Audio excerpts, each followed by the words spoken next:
Bihar NDA गठबंधन में और खासतौर पे भारतीय जनता पार्टी का मैराथन बैठक शुरू हो गया है।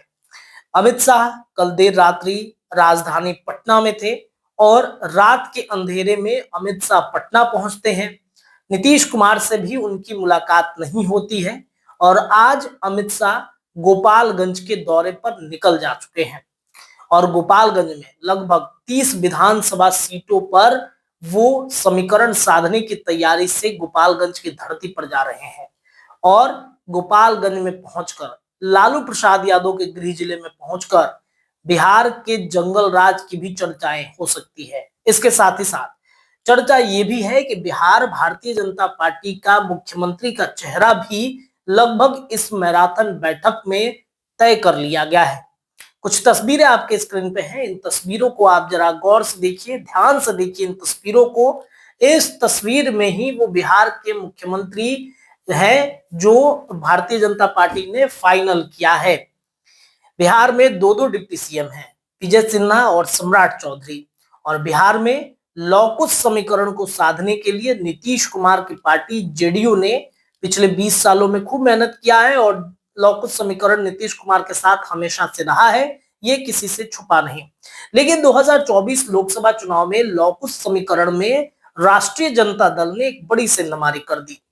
लगभग 7 कुशवाहा को टिकट देकर और उनमें से 2 कुशवाहा को जिताकर ये बता दिया कि लौकुश समीकरण अब सिर्फ जनता दल यूनाइटेड के साथ ही नहीं बल्कि राष्ट्रीय जनता दल जो लालू प्रसाद यादव की पार्टी है उनके साथ भी जाने के लिए तैयार है।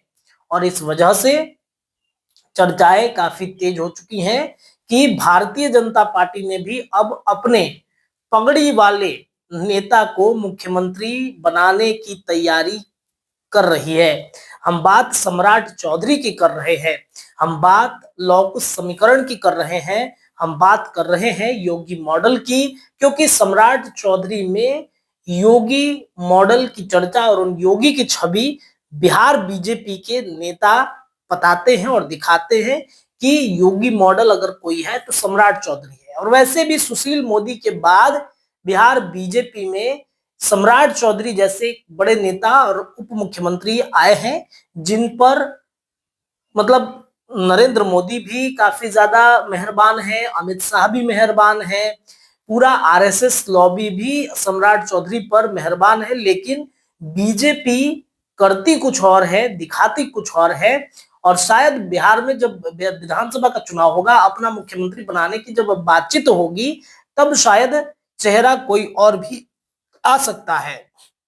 हालांकि सम्राट चौधरी को लेकर पिछले कई महीनों से इस बात की चर्चा और खासतौर पे 2024 लोकसभा चुनाव से ही सम्राट चौधरी पर बीजेपी और खासतौर पे आरएसएस की निगाहें हैं कि सम्राट चौधरी बन सकते हैं मुख्यमंत्री।